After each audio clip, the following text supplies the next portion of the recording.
Shalom kekasih mulia dimanapun Anda berada, berjumpa kembali bersama dengan saya Sasa, masih di God's Calling. Di God's Calling-nya kali ini berbeda ya, ada tulisannya 60 tahun. Wow, ini spesial sekali kerjasama Radio Muria dengan program Sudut GKMI, terutama program God's Calling-nya. Kita akan bicara dan mengenal secara mendetail siapakah Pipka ya. Dari program-program sebelumnya kita udah ngobrol-ngobrol asik nih ya tentang bagaimana Pipka, siapakah Pipka. Dan sekali ini saya kembali akan memperkenalkan seseorang ya. Kalau nggak sekali tidak memperkenalkan seseorang tuh rasanya gimana gitu ya. Dan ini kali ini saya akan memperkenalkan seseorang yang pastinya menarik sekali. Kisahnya wow. Ini seorang anak muda. Saya bilang masih muda. Perempuan, cantik, eh, ditempatkan di tempat yang tidak umum. Siapakah beliau? Tanpa lama-lama. Saya akan perkenalkan Kak Ica Rurika. Hai Kak Ica. Apa Hai, kabar? ya puji Tuhan luar biasa, baik dan diberkati Tuhan. Wow, iya kan? Brightening kan ya Kak Ica nih ya. Di antara backgroundnya Pipka Anniversary Celebration 60 tahun. Wah, nah eh, mungkin kekasih mulia pada penasaran siapakah Kak Ica ini, ya kan? Apa spesialnya Kak Ica? Ya kan kalau kalau kita panggil itu pasti kan ada spesialnya. Nah, kita mau kenalan dengan Kak Ica ini. Nah, Kak Ica Rurika ini saat ini ada di mana dulu?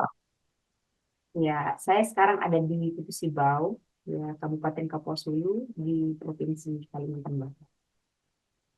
Wah, jauh ya. Ini di Kalimantan nih. Kita main-main ke Kalimantan ya. Serunya apa dari petualangan Kak Ica? Kak Ica ini masih muda ya. Tadi saya bilang masih muda. Kelahiran 97.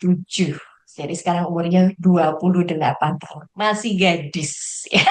Masih gadis. Sudah ada yang punya Kak Ica? Hampir. Oh, hampir puji Tuhan. Puji Tuhan, ya sudah ada yang punya ya setidaknya. Sedang dalam pergumulan, siapa tahu pasangannya sekarang juga ikut menyaksikan obrolan kita dan semakin mencintai Kak Ica gitu ya dengan Amin. pelayanannya. Wow, ini menarik ya kekasih mulia.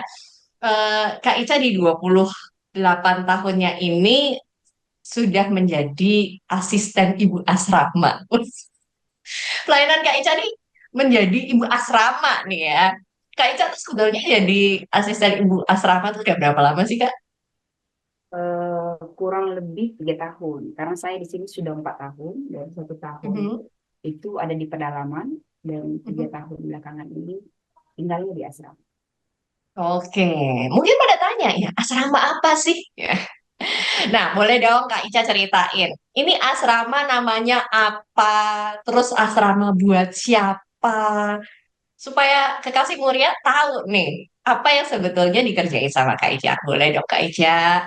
Ya, jadi asrama ini kami namakan asrama pelajar PIKA, ya, karena memang asrama ini didirikan oleh perwakilan PIKA Kaposulu, maka diberikan nama asrama pelajar PIKA.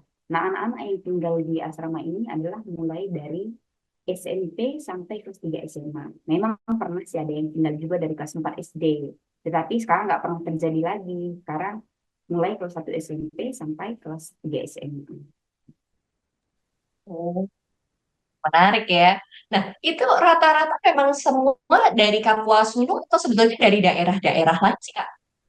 Nah, kalau sekarang itu semuanya dari Kaposulu dan lebih spesifiknya dari pedalaman yang memang di tempat tinggal mereka tidak ada sekolah SMP dan tidak ada sekolah SMA, hanya ada SD. Jadi mereka harus pergi ke kota dan asrama PIPK ini adalah menjadi pilihan terbaik bagi mereka untuk tempat tinggal. Oke, dan ini menarik ya kekasih mulia ya. Jadi jangan dibayangkan bahwa aksesnya itu segampang ketika kita ada di kota ya.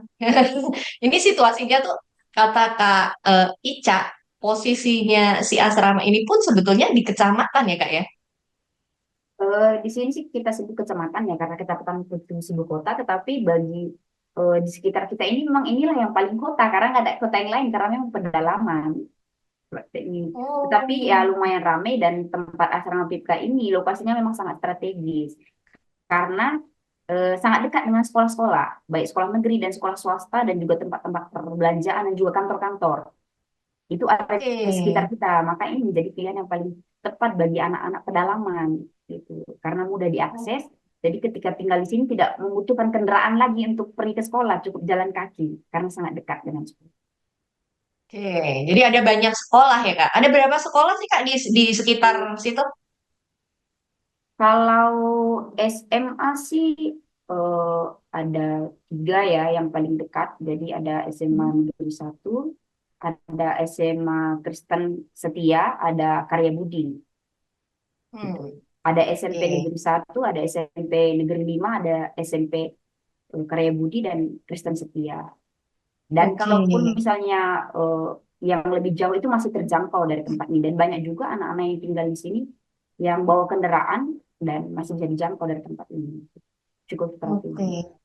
Wow, berarti ini kayak base campnya anak-anak sekolah nih ya. Iya. Dan menarik sekali dan kita jadi kebayang nih bahwa situasinya di sana ini tuh rata-rata anak-anak dari yang tinggal sebetulnya di dalam pedalaman ya. Jadi kalau pedalaman Kalimantan itu Kasih Muria bisa membayangkan situasinya. Yang disebut pedalaman itu beneran di dalam hutan gak Iya. sih Kak gitu?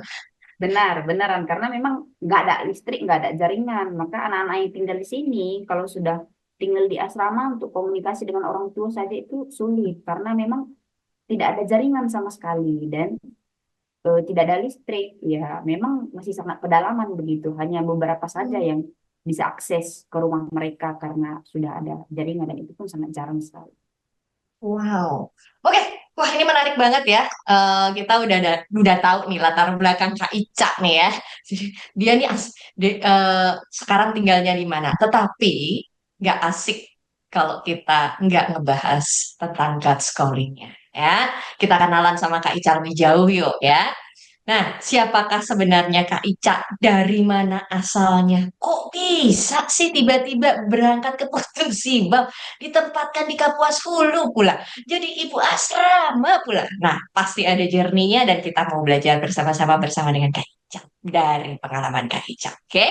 Nah, Kak Ica, saya mau tanya dulu. Saya dengar Kak Ica ini asalnya bukan dari Kalimantan. Betul, Kak Ica? Benar, betul. Nah, misalnya dari mana, Kak Ica? Ya, saya asalnya dari Medan, Sumatera Utara. Gitu. Oh, dari kota Medan ya?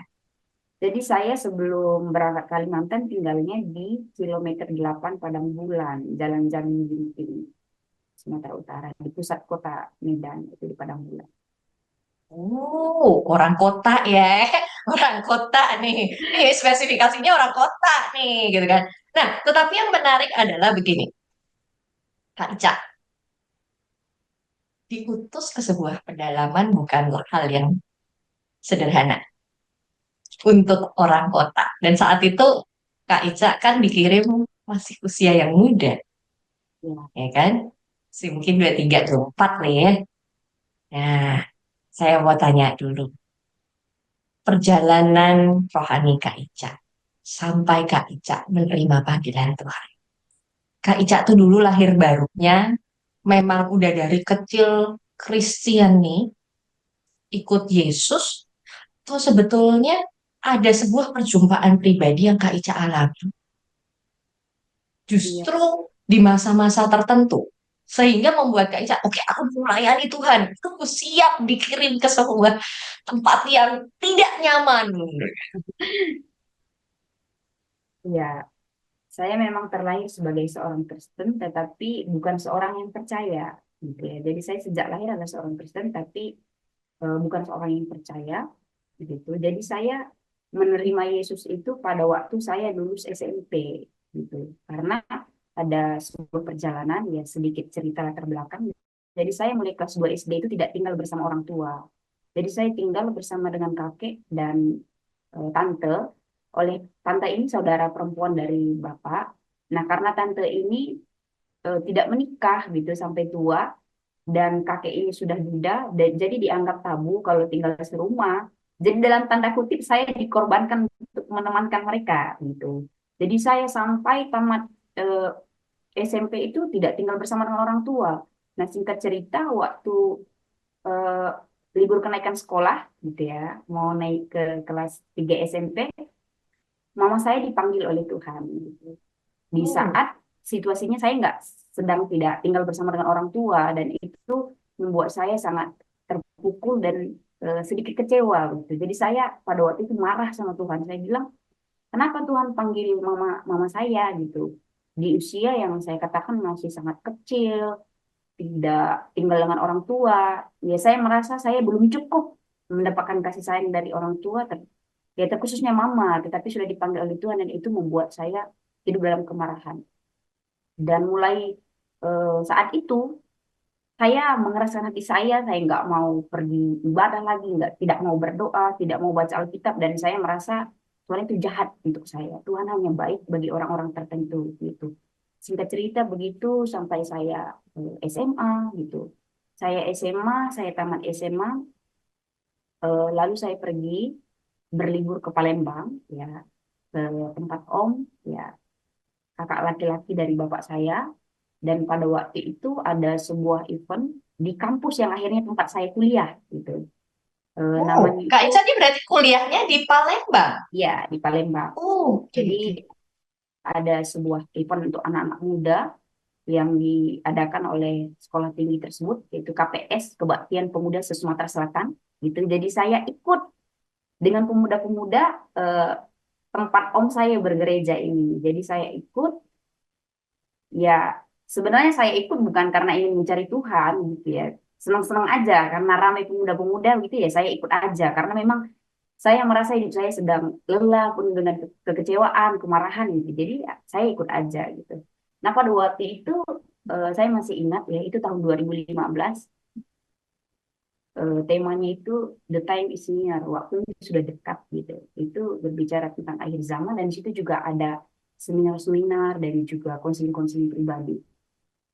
Ya, waktu itu saya pernah konseling dengan seorang seorang ibu pendeta gitu ya. Eh, dan akhirnya sampailah kepada pembicaraan bahwa saya kecewa dengan hidup ini. Gitu. Saya kecewa dengan hidup ini. Saya ceritakan bagaimana latar belakang saya dan eh, beliau melayani saya dan akhirnya pada KR yang kedua ya ada sebuah pertanyaan dari pembicaranya. Kalau misalnya mulai ini runtuh gitu ya, dan semua kita meninggal, apakah kamu tahu kemana kamu akan pergi? Nah, semenjak itu eh, ada rasa takut dalam hati saya gitu. Ih, bener ya kalau saya meninggal kemana saya pergi? Saya sendiri menyadari bahwa saya nggak mungkin masuk surga gitu karena keberdosaan saya gitu ya. Dan akhirnya itu menjadi titik balik saya bertemu dengan Yesus. Bagaimana saya diperkenalkan dengan kasih karunia bahwa masuk surga itu hidup kekal itu bukan karena perbuatan baik saya, tetapi karena kasih karunia Allah yang menyelamatkan saya. Dan ketika saya percaya kepada Yesus Kristus ada jaminan bagi saya. Dan eh, selama 1 minggu ya, jadi acara itu 1 minggu saya terus didampingi dan itu memang mengubah hidup saya. Ketika saya pulang dari tempat ini, ya ada sukacita tersendiri yang saya rasakan ya, yang tadinya hidup dalam kebencian, kemarahan, dan itu membuat saya eh, sembuh gitu. Membuat saya bisa memandang bahwa ya hidup ini kebaikan Tuhan. Meskipun saya memandangnya tidak baik, tetapi ada kebaikan Tuhan yang akan Tuhan kerjakan dalam dalam hidup saya. Dan semenjak saat itulah juga saya menemukan panggilan saya. Dan saya berpikir ada banyak anak yang mungkin juga mengalami hal yang sama dengan saya. Kekecewaan terhadap Tuhan mungkin memang latar belakangnya bukan karena ditinggalkan oleh orang tua, tapi ada banyak hal yang mungkin anak-anak yang usianya sama seperti saya itu dia juga mengalami kekecewaan, kemarahan yang mungkin belum mengenal kasih Tuhan itu begitu. Sehingga saya terpanggil, saya juga mau menjadi hamba Tuhan. Sebagaimana saya ditolong oleh hamba Tuhan itu untuk boleh merasakan kasih karunia Allah, saya juga ingin seperti itu. Dan itu menjadi titik balik pertobatan dan panggilan saya. Jadi saya bertobat di kampus saya. Dan saya juga menemukan panggilan saya di kampus saya itu. Dan akhirnya saya memutuskan tahun itu juga untuk sekolah di sana. Gitu. Hmm, hmm. Wow. Wow, wow, ini menarik ya. Apa yang disampaikan Kak Ica berawal dari sebuah luka ya Kak ya. Ya. Jadi kalau kalian ngerasa bahwa udah Kristen, ibarat kata dari TikTok dari lahir tuh tulisannya tanyain apa agamanya Kristen gitu ya. Itu nggak menjamin ya bahwa kamu mengalami sebuah perjumpaan pribadi dengan Tuhan. Dan seperti yang diceritakan Kak Ica, bahkan banyak narasumber saya di God's Calling, mereka semua bercerita hal yang sama. Mereka punya spiritual journey yang wow, luar biasa sekali. Masing-masing dengan bagaimana Tuhan memanggil mereka secara spesifik ya, melalui hal yang tidak enak. Saya pernah bertanya kepada seseorang, mungkinkah, ah, mungkinkah seseorang itu mengalami sebuah perjumpaan pribadi dengan Tuhan tanpa harus merasakan titik terendah di dalam kehidupannya? Orang itu bilang, ya, alasannya kenapa? Karena selama kamu masih mengandalkan dirimu, egomu, pikiranmu, maka kamu tidak akan pernah bisa melihat Tuhan. Tuhan tak nampak di mata. Tuhan tidak hadir di hidupmu. Dan justru karena di titik terendah kita, itu Tuhan itu nyata, dan Tuhan jadi kelihatan. Kalau kemarin nggak kelihatan, sekarang dia terlihat. Justru pada saat titik-titik terendah itu. Dan menarik ya apa yang diceritakan Kak Ica ini. Wow, menarik sekali ya. Senang sekali akhirnya bisa mendengar kisah yang seperti ini. Saya juga merasa bahwa apa yang disampaikan Kak Ica mungkin benar ya. Ada banyak anak-anak yang saat ini juga dalam posisi terluka, tapi bingung gimana nih solusinya. Aku harus apa? Atau dia mungkin meragukan ya, mulai meragukan. Tuhan itu jangan-jangan gak ada. Oh Tuhan jahat banget sama aku.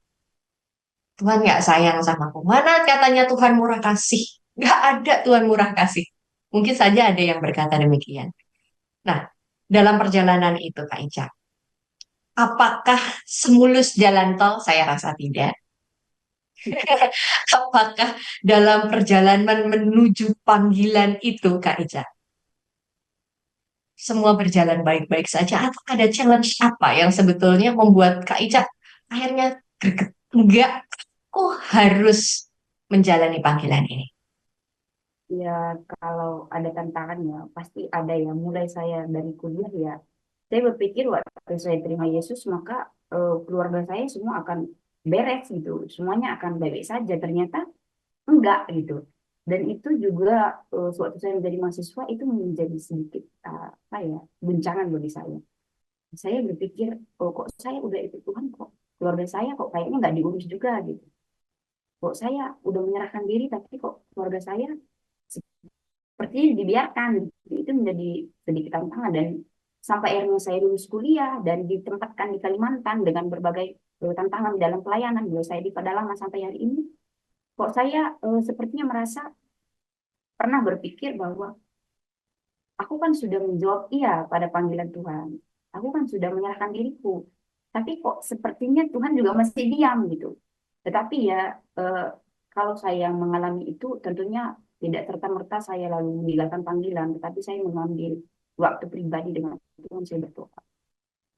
Ya untuk dia meminta Tuhan menguatkan panggilan saya bahwa ini pilihan dan dengan kesadaran tanpa paksaan saya sudah mengatakan ya, maka saya akan bertanggung jawab dengan panggilan saya gitu. Dan ya tentunya harus dengan kekuatan dari Tuhan. Ya kalau tangisan ya pasti ada menangisnya. Tentu saja ada tangisannya gitu. Dalam tantangan itu ada tangisannya, tetapi justru memang itu membuat semakin semangat karena saya selalu berpikir apalagi yang mau Tuhan katakan kepada saya, apa yang harus saya kerjakan gitu. Sehingga itu membuat saya nggak menyerah dan akhirnya meninggalkan panggilan dan pelayanan meskipun itu sesuatu yang memang bagi saya pribadi sulit. Wow, menarik ya. Memang begitu ya ikut Yesus. Kita kalau kita berharap semua akan jadi baik-baik saja itu rasanya wow sekali. Justru di antara baik-baik saja ketidakbaik-baikan saja itu kita tuh masih melihat kasih karunia Tuhan itu begitu melimpah dalam hidup kita. Gitu ya Kak Ica ya. Benar. Wow, wow, wow. Dan luar biasa sekali perjalanan Kak Ica sampai ke titik itu. Nah, saya tertarik kenapa Kak Ica akhirnya memilih Pipka. Ya. Jadi waktu saya melamar sebenarnya ada 3 tempat yang saya lamar ya. Eh, Sedikit cerita. Jadi setelah saya lulus itu setahun saya sudah sempat pelayanan di Kalimantan Timur di rehab narkoba gitu. Jadi saya sudah pernah bergabung di sana, tetapi memang saya merasa eh, kurang tepat begitu ya, karena memang semuanya juga laki-laki dan pilihan bagi saya dan orang tua juga selalu apa ya nggak setuju gitu. Jadi kita selalu ribut akan hal itu. Akhirnya saya kembali dan saya berdoa, saya memasukkan lamaran. Yang salah satunya PIPK. Nah, di Palembang satu dan di Papua satu, di OBN Gen School di Papua gitu. Ketiga-tiganya diterima gitu. Ketiga-tiganya diterima dan eh, kenapa saya memilih GKMI?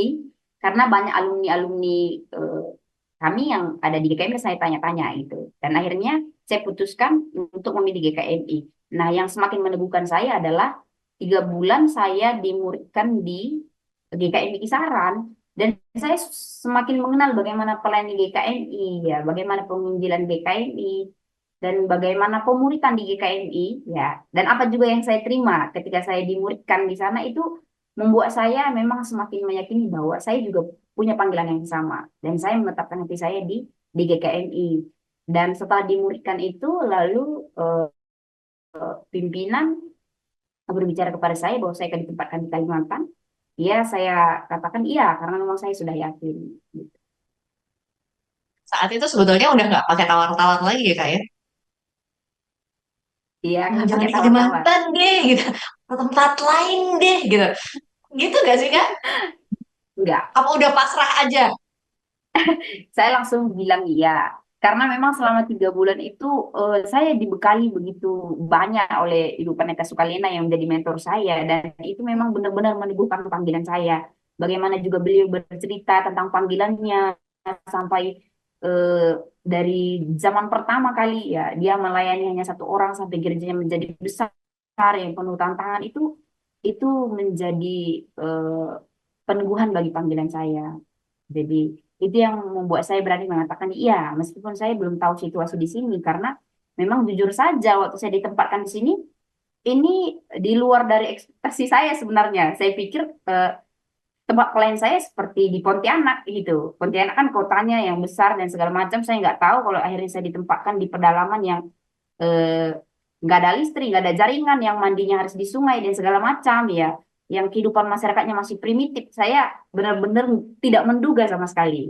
Tetapi karena memang ya saya sangat bersyukur itulah cara Tuhan memanggil saya dan mempersiapkan saya ya. Dengan ditempatkan di kisaran itu memang benar-benar menempa dan memperlengkapi saya untuk berangkat ke Kalimantan dan sampai hari ini tidak ada penyesalan sedikit pun saya memilih untuk mengatakan ya waktu ditempatkan di Kalimantan. Wow, wow. Tidak pernah ya Kak ya?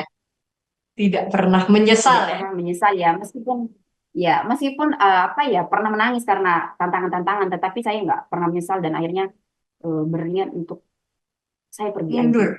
Iya, mundur Hmm, saya pilih hmm. tempat lain aja gitu. Ya kalau soal tawaran itu selalu ada ya, dan saya menganggap itulah tantangan memang bagaimana kesetiaan saya untuk melayani. Saya menganggap Wow. ini tantangan, ada godaan memang yang mungkin lebih menjanjikan gitu, tetapi saya Hmm, berpikir hmm. ini juga adalah bagian dari proses panggilan saya bahwa ini pemurnian bagaimana saya setia dalam dalam pelayanan di tempat ini. Gitu. Hmm. Betul. Ini mengingatkan saya kepada sebuah cerita bahwa terkadang ketika kita sudah mengambil sebuah pilihan, Tuhan itu menguji pilihan kita. Ya, Dia sekolah menghadirkan pilihan lain yang kelihatannya iya, daripada pilihan pertama. Kemudian meminta kita untuk memikirkan ulang. Tetapi percayalah bahwa pilihan pertama adalah pilihan yang paling tepat. Gitu iya, ya, Kak ya? iya benar. Ya, karena saya berpikir ya.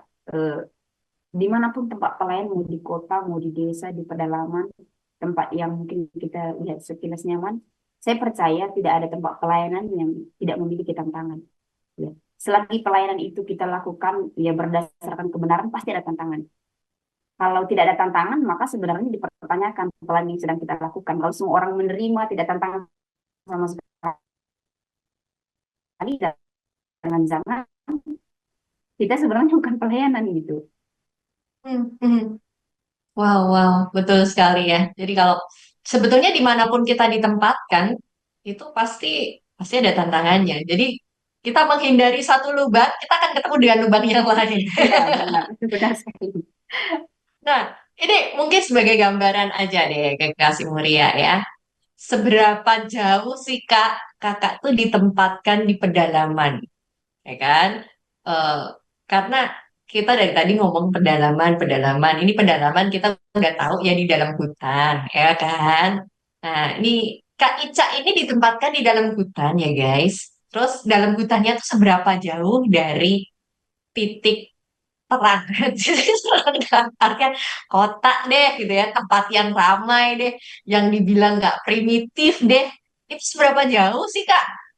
Harus perjalanan seperti apa yang Kakak harus tempuh dari kota terdekat atau distrik terdekat sampai ke titik kakak melayani di dalam pedalaman itu? Seberapa jauh?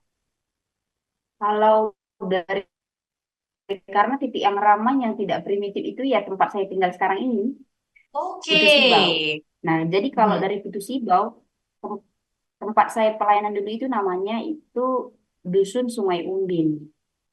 Dusun Sungai Umbin Hmm. itu dari kota itu sekitar 3 sampai 4 jam. Nah, jalan yang bagus itu dari kota sampai Simpang itu mungkin sekitar 45 menit. Nah, selebihnya itu semuanya naik turun gunung ya, hanya jalan setapak-setapak gitu, hanya sedikit hutan gitu. Kerikil-kerikil lepas, lumpur-lumpur, gitu. Naik turun dikit. Dan itu tidak bisa ditempuh dengan kendaraan ya kak? Atau gimana?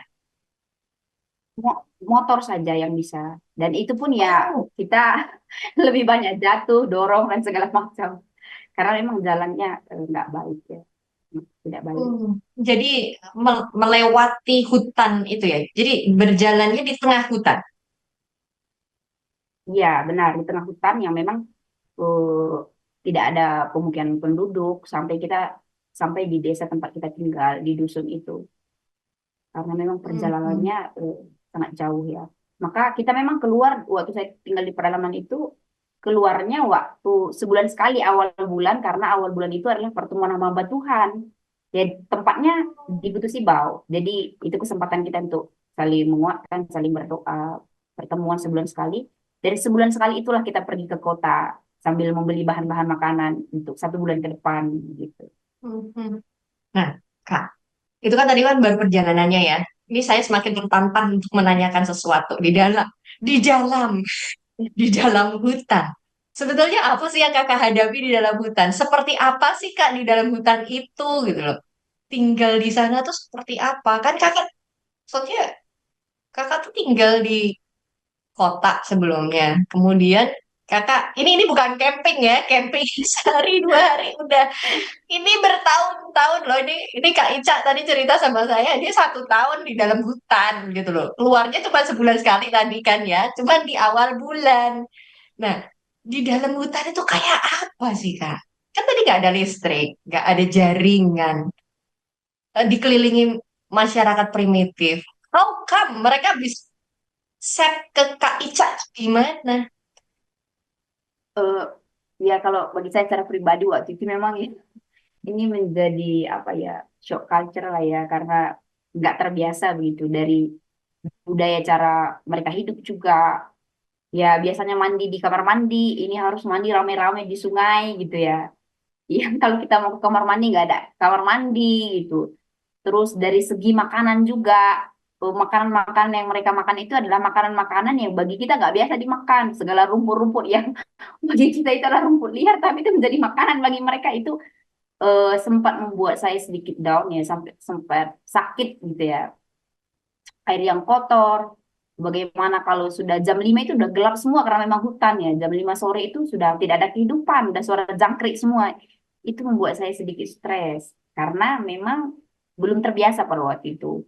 Jadi sampai 3 bulan itu saya masih merasa sulit gitu. Tapi melewati 3 bulan, saya sudah mulai terbiasa gitu. Hmm. Dan itu Dan Kak Ica sendirian ya Kak? Atau ya ada bersama dengan tim? sendiri, kalau pelayan di sana sendiri, hanya saja waktu itu saya menumpang di rumah salah satu jemaat karena memang pastor di gereja nggak ada. Jadi saya tinggal dengan salah satu jemaat gitu. Jadi kami tinggal bersama di sana sambil melayani gitu. Jadi memang waktu itu bagi saya sangat sulit karena fasilitas kesehatan tidak ada. Di sana pendidikan juga tidak ada, sehingga ini memang sangat mempengaruhi pola pikir masyarakat di sekitar itu juga. Karena memang tidak ada sekolah tapi nggak ada guru. Gitu. Jadi anak-anak tidak pernah sekolah. Jadi bayangkan saja yang seharusnya sudah kelas 3 SMP itu nggak kenal huruf, dan itu menjadi tantangan bagi saya. Kenapa? Karena waktu di gereja kita mau ajarkan firman Tuhan, baca Alkitab juga nggak tahu. Nah, jadi kita Oh, memang oke. itu menjadi tantangan bagi saya tersendiri di tempat itu.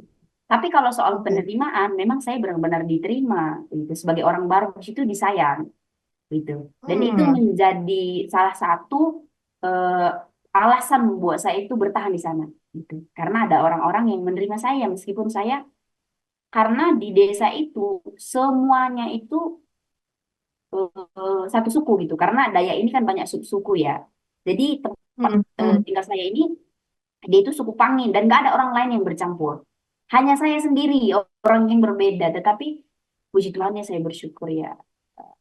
Tuhan juga memakai mereka untuk mengasihi saya gitu. Meskipun Hmm. kita memang di sana minoritas, hanya 5 keluarga pada waktu itu yang menjadi jemaah di gereja ini, selebihnya itu semuanya Katolik gitu.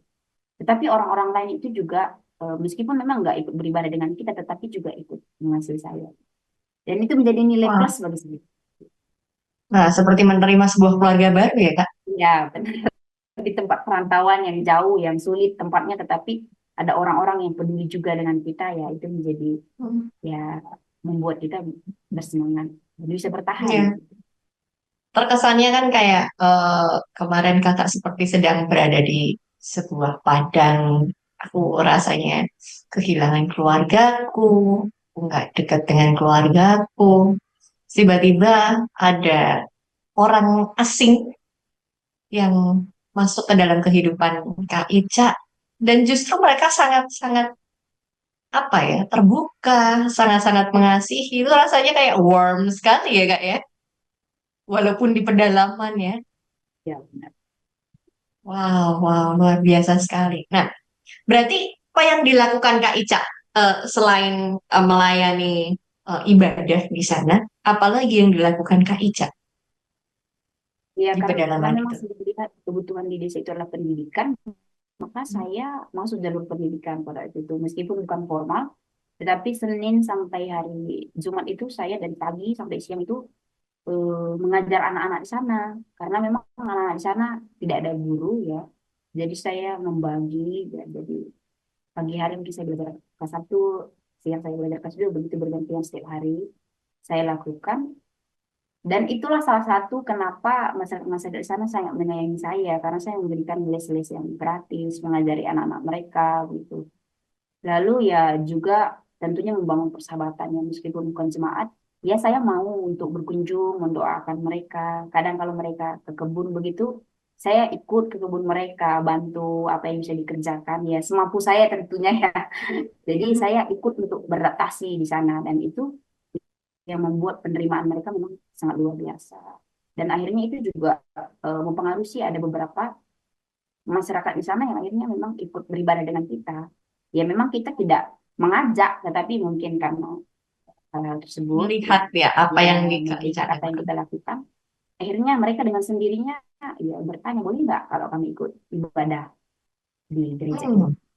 Yes, kita juga sangat terbuka gitu. Jadi akhirnya mereka ikut gitu. Karena mereka Wow. mungkin melihat anak mereka kita sayangi ya, karena memang itu kebutuhan mereka. Dan sampai hari ini saya dengar sih memang menjadi pergumulan mereka adalah guru yang tidak ada di sini. Hmm. Wow, wow, luar biasa ya. Jadi eh, niatan awalnya ingin bersaksi, tetapi bersaksinya sekarang dengan sebuah jalan ya di sana ya, mengajar anak-anak. Wow, luar biasa. Kak, saya tertarik. satu hal lagi sebelum kita bergeser. Yang saya dengar orang adat ini kan, jadi dari suku-suku ini sebetulnya mereka masih membawa tradisi nenek moyang Iya benar. di dalam pedalaman gitu. Nah, apakah itu juga menjadi challenge tersendiri Kak ketika Kakak melayani di sana? Meskipun tadi Kakak cerita ya udah ada yang percaya Yesus, udah ada yang Katolik, ada yang Kristiani, tapi saya meyakini kan bahwa ada tradisi dan budaya nenek moyang yang mereka sebetulnya juga masih menyembah alam dan kawan-kawannya lah ya dengan tradisi mereka. Seperti apa sih Kak? Iya benar. Dan di sini sebenarnya di setiap tempat di Kalbar ini yang jadi tentang kita mau Tuhan ya benar tentang adat dan Hmm, budaya. mhm, Ya terkhususnya memang yang paling kelihatan itu ya pernikahan dan kematian. Nah, di sana itu ada ritual-ritual yang meskipun sudah bergereja itu masih dilakukan. Ya, contohnya kalau menikah itu mereka itu diadatkan dulu baru dibawa gereja. Maksudnya kalau menikah itu dinikahkan dengan darah ayam gitu. Jadi dia potong ayam lalu ada darahnya dipercik-percikkan, mereka sudah sah. Jadi suami istri dan mereka sudah tidur bersama. Baru nanti belakangan dibawa ke gereja dan itu menjadi tantangan. Dan memang selama saya di pedalaman, yang menggembalakan di pedalaman, di tengah-tengah jemaat hal itu belum pernah terjadi gitu. Kalau di jemaat itu nggak pernah terjadi dan bersyukurnya memang jemaat pada waktu itu ada memang yang sudah sungguh-sungguh takut akan Tuhan. Dan artinya ketika ada jemaat yang lain yang seperti itu ya tidak hanya pernikahan atau mungkin ada orang sakit dan segala macam. Mungkin kalau saya sebagai orang pendatang yang menentang itu mungkin sangat sulit karena mereka akan berkata ini kan budaya kami, kamu nggak tahu karena kamu orang luar. Tapi bersyukurnya karena ada rekan pelayanan ya, jemaat yang memang sudah sungguh-sungguh bertobat. Nah, ini juga eh, sungguh-sungguh menolong karena dari kesaksian hidupnya jemaat-jemaat yang lain juga melihat dan terpacu untuk ikut gitu. Bagaimana kalau ada hari-hari raya tertentu di adat mereka dia nggak ikut, yang mereka percaya kalau nggak dilakukan akan kena bala, tetapi jemaat yang satu ini nggak melakukan, tetapi dia baik-baik saja, itu menjadi kesaksian gitu, yang hmm, membawa hmm, dari orang lain juga, yang akhirnya jemaat-jemaat lain nggak ikut lagi gitu. Bagaimana orang hmm. kalau tanam padi melakukan ritual, tapi dia nggak ikut gitu. Tapi di satu desa itu justru hasil panennya yang paling banyak ya beliau gitu, yang nggak ikut ritual itu. Dan itu membuat orang bertanya, kenapa ya semuanya panennya gagal, tapi kamu sendiri enggak gitu. Dan dia bisa bersaksi melalui itu. Bagaimana Tuhan menolong dia ketika dia mengandalkan Tuhan dan Tuhan memberkati. Dan itu juga bisa memenangkan jemaat-jemaat yang lain. Meskipun memang satu desa itu ya kita nggak bisa secara frontal mengatakan jangan seperti itu. Itu dosa karena eh, tidak ada celah untuk kita masuk lagi kalau kita frontal. Ya, yang kita lakukan adalah berkunjung dan cara kita melayani dengan kesaksian kita sendiri.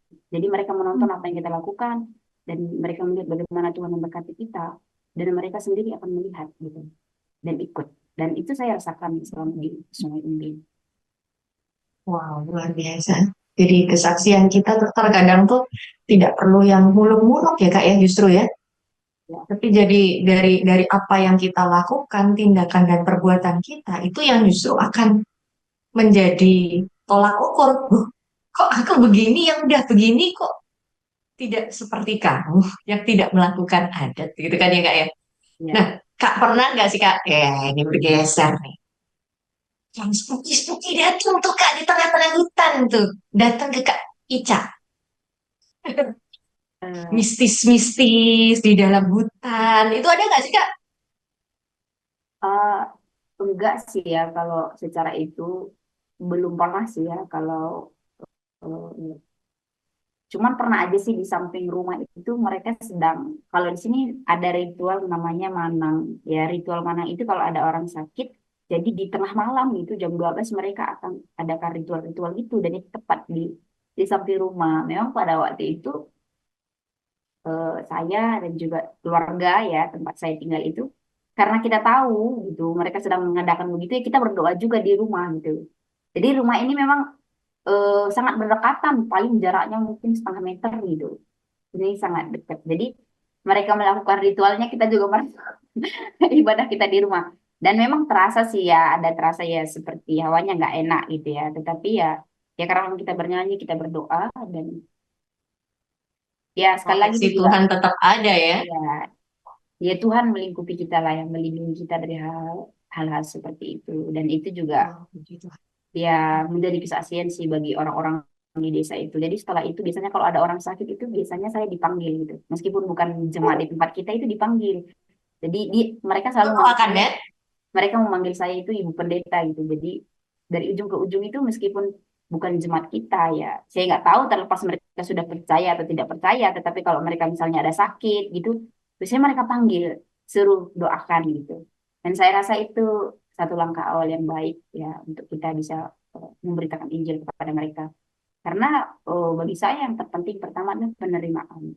Jadi kalau awalnya kita masuk saja mereka sudah menganggap kita ini adalah musuh membangun benteng yang tinggi, maka sangat kecil kemungkinan kita bisa memberitakan Injil. Jadi memang yang saya lakukan pertama-tama adalah membangun persahabatan, gitu. Membuat bagaimana mereka mempercayai saya, mereka nyaman dengan kehadiran saya, itu sehingga akan lebih mudah untuk memberitakan Injil kepada mereka. Wow. Tahun yang berkesan sekali ya Kak ya. Sangat berkesan. Itu menjadi sebuah kesempatan yang sangat luar biasa kalau punya pengalaman spiritual journey sendiri ya di dalam hutan itu. Ada sebuah refleksi dan perenungan ketika kita jauh dari sosial media, kita jauh dari dunia gemerlap ketika orang-orang foya-foya. Sini challenge-nya udah beda banget. Kita punya level yang berbeda dibandingkan mereka. Wow, luar biasa. Sampai akhirnya Kak Ica ini diutus. Karena satu dan lain hal, akhirnya Kak Ica dipindahkan, kembali masuk Putus Ibau, ya, kembali ke sebuah pelayanan yang berbeda, ya. Langsung saat itu diminta untuk menggembalakan di satu cabang berarti ya Kak? Cabang atau pos? Pos. Pos dulu ya. Dan dapat SK lain ternyata ya. Jadi kecil-kecil cabai rawit ya. Satu orang tapi rapel-rapel kerjaannya ya. Ditempatkan jadi bukan hanya sebagai gembala, tetapi juga sebagai pelayan ibu asrama. Nah, ini yang menarik yang tadi kita udah singgung-singgung ya. Nah, Kak Ica tadi tuh kan udah cerita tuh ke saya. Jadi sekarang ya Kak ya, di asrama tuh ada 42 anak. 8 di antaranya laki-laki, sisanya perempuan. Ya, usia rentangnya dari SMP sampai SMA. Dan yang menariknya mereka ini memang rata-rata adalah anak-anak yang tinggal di pedalaman seperti yang tadi diceritakan Kak Ica. Situasinya. Ya mungkin nggak sama di setiap pedalaman ya Tika Kasih Mulia ya. Warnanya mungkin ya setipe tapi nggak semuanya sama. Ada yang 100% ya memang Tuhan beri anugerah Kak Ica ditempatkan di tempat banyak orang percaya. Tetapi ada juga mungkin dusun-dusun lain yang justru belum percaya Kristus. Nah, sekarang yang saya mau tanya, challenge-nya apa Kak setelah dari hutan itu sekarang Kak Ica kembali masuk ke dunia yang agak terang. Jadi yang tidak yang sudah ada listrik, sudah ada jalur komunikasi, enggak apa yang jalannya udah bisa dilalui sama kendaraan dengan mudah, enggak harus naik turun gunung, model begitu kan ya. Mau akses segala-gala untuk kesehatan juga ada, untuk apa fasilitas juga lebih banyak ya Kak ya. Nah, challenge-nya kan sekarang adalah menghadapi anak-anak muda nih. Usia SMP dan SMA adalah usia-usia mereka mencari jati diri. Dan kakak diminta untuk menjaga kawanan ini supaya mereka tetap berpaut dan mengenal Kristus. Challenge-nya apa, Kak? Ya kalau di pedalaman mungkin secara geografis itu sulit ya. Dan saya sekarang mungkin tidak mengalami itu. Tetapi sebenarnya SDM-nya karena memang SDM-nya juga adalah sama seperti yang di pedalaman. Hanya dipindah tempat saja begitu. Jadi tantangannya mungkin yang pertama karena saya menghadapi anak-anak muda yang latar belakangnya sangat banyak ya. Dan sedikit banyaknya ada juga yang latar belakangnya sama seperti saya. Jadi waktu saya ngobrol, mulai mengkonsumsi mereka, saya juga menemukan ada beberapa anak yang mungkin latar belakangnya sama seperti saya dan itu mengingatkan ya bagaimana saya ditolong oleh Tuhan untuk keluar dari zona itu gitu. Tantangannya adalah eh, harus menjadi orang tua bagi mereka. Sementara saya belum orang tua gitu. Jadi saya harus belajar menjadi orang tua. Belajar Eh, jadi orang tua ya. karena kebanyakan memang masalahnya adalah di masalah itu, Mbak. Jadi keluarga. Jadi hubungan antara anak dan orang tua. Kasih sayang yang kurang untuk anak karena memang orang tua di sini tuh sibuk bekerja. Jadi untuk keharmonisan antara orang tua dan anak itu memang sangat kurang. Dan itulah yang menyebabkan akhirnya timbul beberapa kenakalan-kenakalan di antara anak-anak ini gitu. Dan saya harus memposisikan diri saya sebagai orang tua yang membina mereka. Sementara ya kalau dikatakan kalau secara umum kita tadi garis besarnya kita masih sama gitu. Tapi saya harus menjadi orang tua dan itu menjadi challenge bagi saya sendiri. Ya bagaimana ya bersabar seperti orang tua gitu mendengar meskipun sebenarnya kita di sini juga ingin didengar gitu. Tetapi kita juga harus memposisikan kita sebagai didengar. Tapi bersyukurnya kalau di pedalaman kan saya sendiri. Kalau di sini kan saya punya rekan, ada ibu yang kita bisa sharing segala pergumulan anak-anak. Ya kita bisa sharingkan di mana ibu kan sudah punya anak juga, udah tahu bagaimana pengalaman berkeluarga, mengasuh anak, dan itu memang sangat menolong. Kita menjadi rekan gitu. Bagaimana kita bisa berkolaborasi untuk menangani anak-anak di sini. Jadi ada challenge-nya, tetapi ya ada penghiburannya juga karena ada ibu gitu. Jadi nggak sendiri gitu. Terselamatkan oleh ibu nih. Karena ibu juga sudah duluan ya, kalau tidak salah ibu di sini tuh sekitar tahun 2018. Jadi Oke. sedikit banyaknya ibu jauh lebih berpengalaman. Jadi saya hanya ya menolong ibu saja gitu. Yang kami ya ibu. Dan belajar banyak dari ibu Ya, ya. benar. Belajar banyak dari ibu. Bagaimana ibu mengelola asrama dan anak di sini. Wah, nah ini saya mau mengajak ke Kasih Muria untuk mengenal lebih jauh tentang si asrama ini. Apa yang dikerjakan di sana, apa yang sebetulnya ada program apa sih asrama? Apakah asrama itu hanya sekedar kayak kos-kosan gitu ya, tempat tinggal, atau sebetulnya mereka punya sesuatu yang menarik? Nah, saya mendengar sebuah cerita juga bahwa asrama ini asrama yang berbeda dengan kos-kosan ya guys. Jadi ini di sini anak-anak tidak hanya punya tempat tinggal, tetapi punya komunitas tumbuh kembang. Tumbuh kembang secara rohani, jadi dididik secara rohani dan lain sebagainya. Dan ini ragam. Tadi Kak Ica juga sempat sharing ke saya bahwa ada beragam beragam anak ya. Jadi macam-macam lah. Eh, dari ada yang memang lebih banyak yang Kristiani dan Katolik ya, yang sudah percaya Kristus, tetapi tidak menutup kemungkinan bahwa akan ada anak-anak lain yang belum percaya Kristus yang bisa eh, juga tinggal di asrama, tapi harus ikutin aturan. Nah, ini dia. Ini Kak Ica. Iya, kalau di sini ya tentunya nggak sebagai tempat kos-kosan aja karena memang tujuan dari asrama ini didirikan ya untuk membentuk pembentukan karakter dan tentunya untuk mengenalkan mereka kepada kebenaran ya supaya mereka juga bisa menjadi orang-orang yang percaya kepada Kristus meskipun mereka tidak menjadi member GKMI gitu. Jadi itu kerinduan asrama sehingga menyediakan wadah ini. Nah, jadi kalau kehidupan di asrama ini dari mulai mereka bangun tidur sampai mereka tidur lagi itu kita sudah apa ya, sudah atur gitu. Untuk sudah teratur bagaimana mereka bangun. Kalau anak asrama di sini bangunnya jam 5 subuh. Lalu kita akan ada ibadah jam 5 subuh. Nah, setelah itu maka mereka akan diajari untuk kerja ya, membersihkan lingkungan mereka, bertanggung jawab untuk menyiapkan makanan mereka dan mengurus diri sendiri gitu. Sampai mereka sekolah dan bagaimana pulang sekolah nanti sore kita akan persekutuan lagi dan ada beberapa kegiatan yang memang mereka kita lakukan di asrama ya jadi eh, ibadah pagi dan malam itu terus ada juga kelompok-kelompok yang kita bentuk memang untuk eh, pemuritan gitu. Jadi kita muridkan gitu. Kelompok-kelompok ini kita muridkan dan ada juga kelompok doa bersama dan kelompok-kelompok kecil ya. Tentunya itu untuk melatih mereka karena memang meskipun mereka seorang Kristen atau seorang Katolik yang datang dari pedalaman, sesungguhnya anak-anak di sini itu hampir 90% itu tidak pernah beribadah. Jadi mereka baru pertama kali tahu berdoa, beribadah itu diajarkan itu di asrama ini. Dan memang kita benar-benar mendidik anak yang benar-benar dasar gitu. Maka memang kita sangat menekankan kerohanian itu, bagaimana belajar Alkitab, belajar berdoa. Dan sampai akhirnya ketika mereka keluar dari asrama ini, ya mereka menjadi orang yang tidak apa ibadah itu bukan menjadi hal yang asing bagi mereka.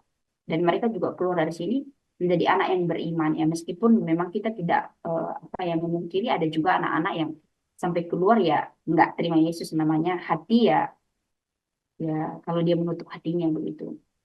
Dan kita melakukan ini di asrama ini juga didukung oleh gereja-gereja GKM setempat. Jadi Hmm. eh, gereja-gereja yang ada di sekitar kita ini juga biasanya ikut sih berpartisipasi. Jadi ada gereja GKMI terdekat sini biasanya hari Minggu, malam Minggu mereka akan beribadah di sana. Dan kita juga melatih mereka untuk terlibat dalam pelayanan ibadah pemuda begitu seperti Oh. WL, bermain musik, menari tamborin. Nah, bahkan melatih tamborin di gereja-gereja GKMI di sekitar kota itu dipakai anak asrama karena sudah diperlengkapi karena memang kita bekerja sama juga. Jadi ketika keluar dari sini memang anak-anak ini ya asrama ini tidak hanya menjadi tempat persinggahan gitu ya, menjadi tempat tinggal atau kos-kosan yang kita sebut tadi, tetapi juga memang membentuk mental karakter, ya memperlengkapi mereka juga dengan ya kemampuan-kemampuan yang memang bisa kita siapkan untuk mereka.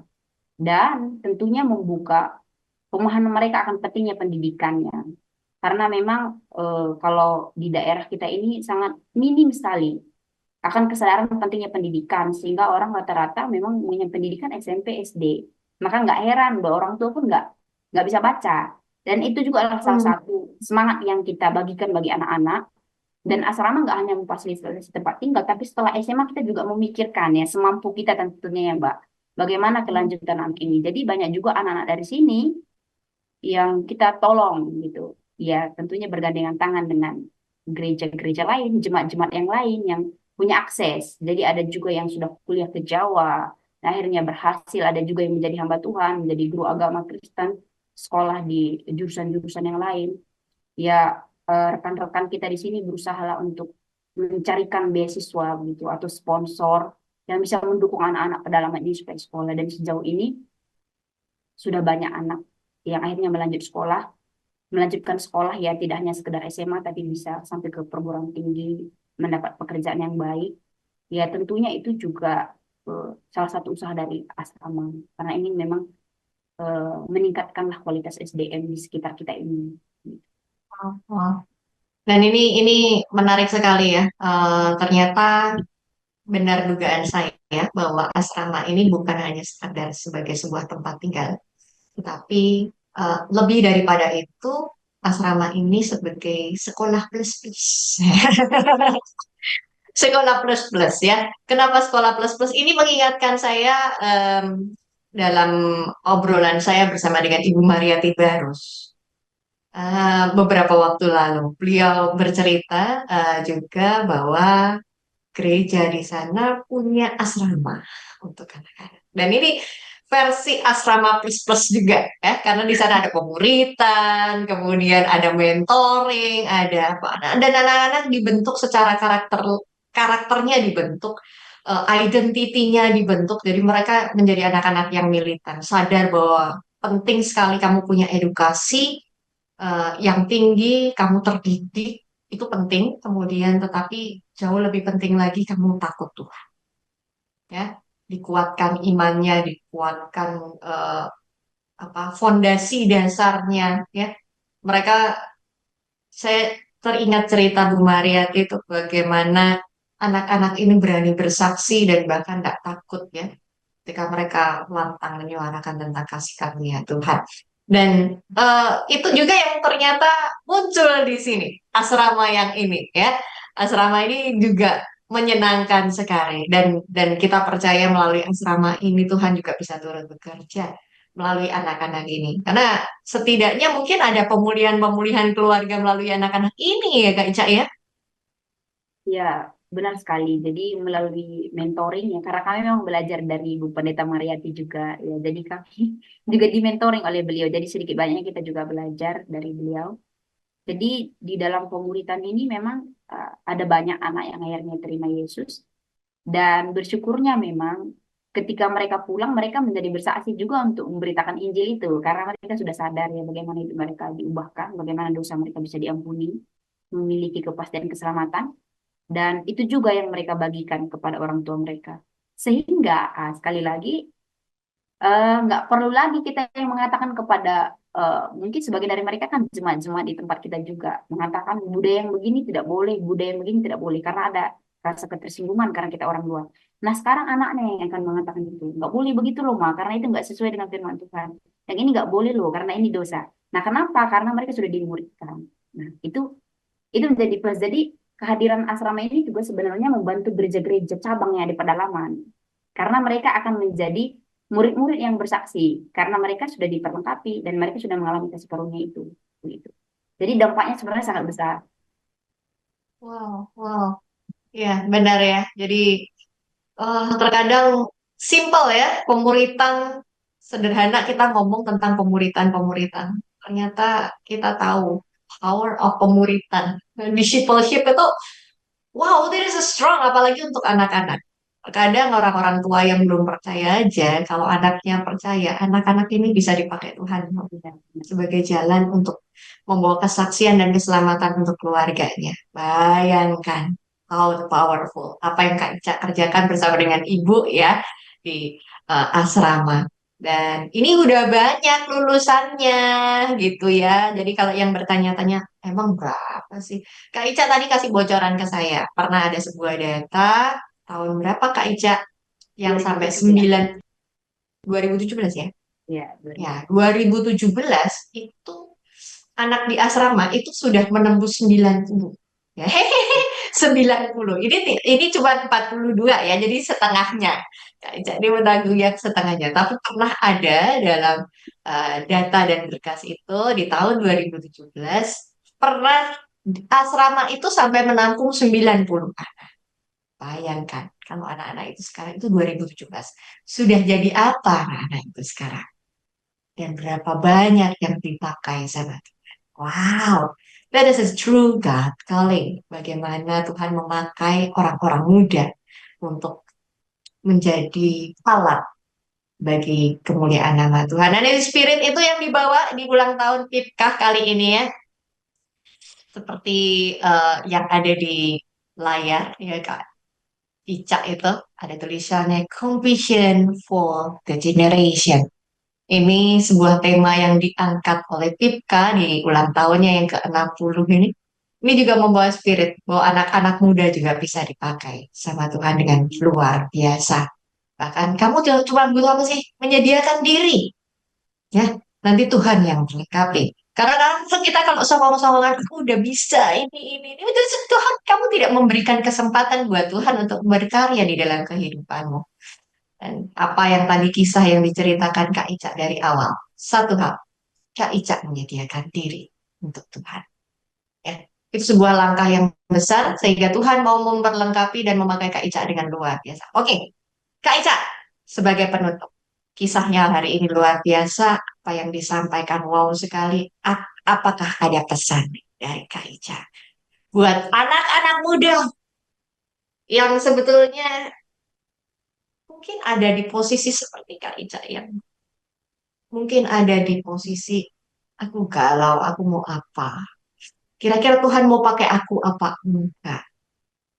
Atau aku nggak bisa bersaksi, aku nggak bisa seperti Kak Ica, atau aku mungkin nggak mampu deh dikirim ke dalam pedalaman seperti Kak Ica.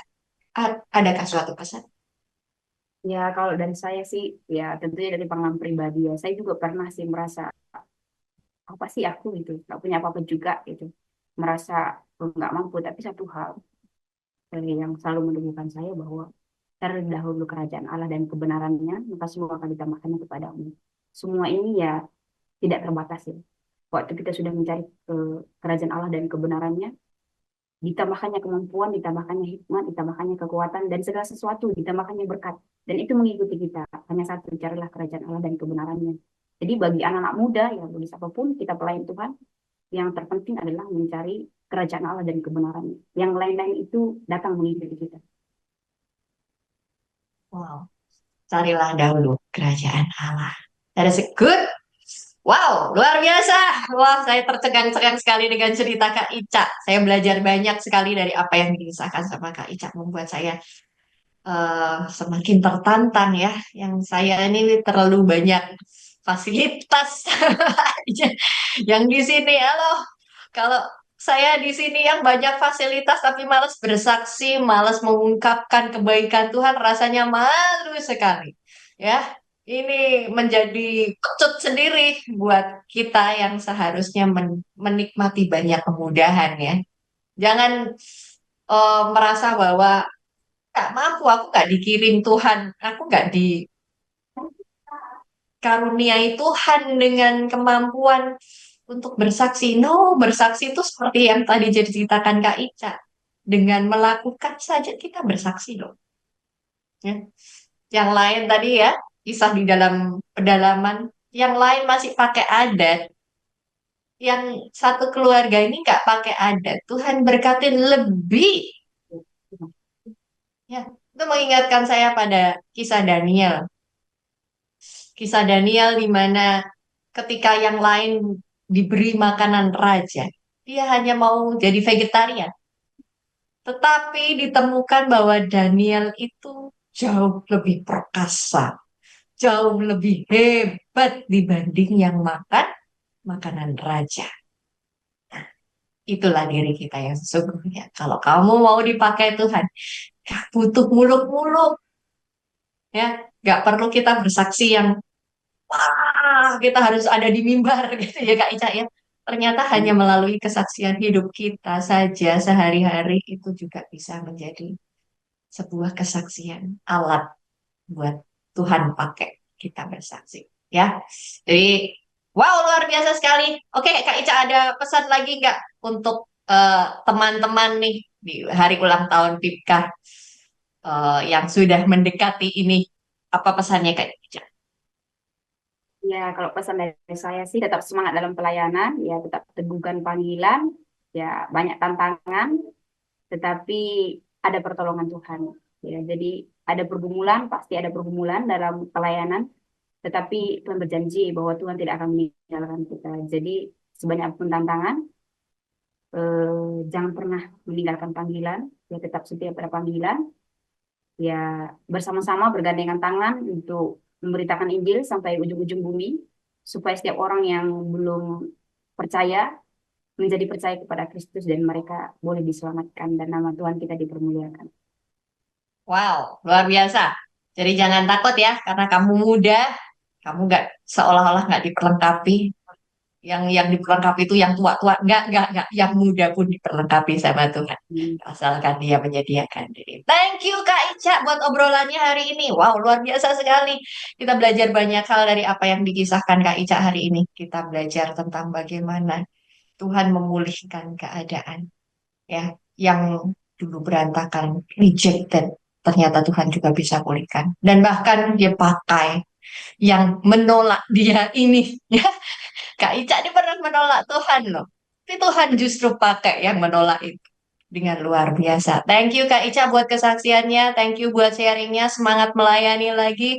Dan semoga apa yang dijalankan bersama dengan Ibu di asrama dan anak-anak juga boleh terberkati dari kisah apa yang disampaikan Kak Ica. Sungguh menginspirasi.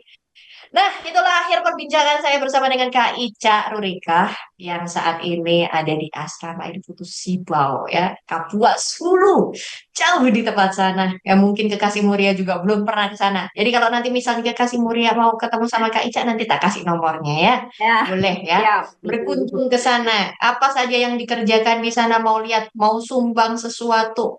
Aku punyanya ini Kak Ica. Siap ya Kak Ica? Diterima kan? Siap. Siap. Nah, ya. Jadi yang mau jadi donatur juga buat anak-anak ini ya. Mau kasih scholarship, boleh diterima. Wah, dengan sukacita ya. Siapa tahu nih ada donatur-donatur yang rindu melihat kegerakan luar biasa, pemulihan anak-anak muda ini bisa menjadi dampak yang luar biasa juga di eh, Sibau, terutama di Kapuas Hulu melalui asrama. Boleh kita kasih nomornya Kak Ica ya. Boleh kontak Kak Ica, nanti siapa tahu bisa menyalurkan berkat. Ya, jadi berkatmu bisa semakin berlimpah. Wow, nice. Terima kasih Kak Ica. Nggak kerasa kita udah 1 jam ngobrol-ngobrol bareng sama Kak Ica ya. Dan luar biasa sekali. Saya berharap sekali Kak Kasih Muria boleh menangkap nilai baik dari obrolan saya bersama dengan Kak Ica hari ini. Dan saya meyakini kuasa Tuhan sungguh bekerja. Dia tidak memandang siapa kamu.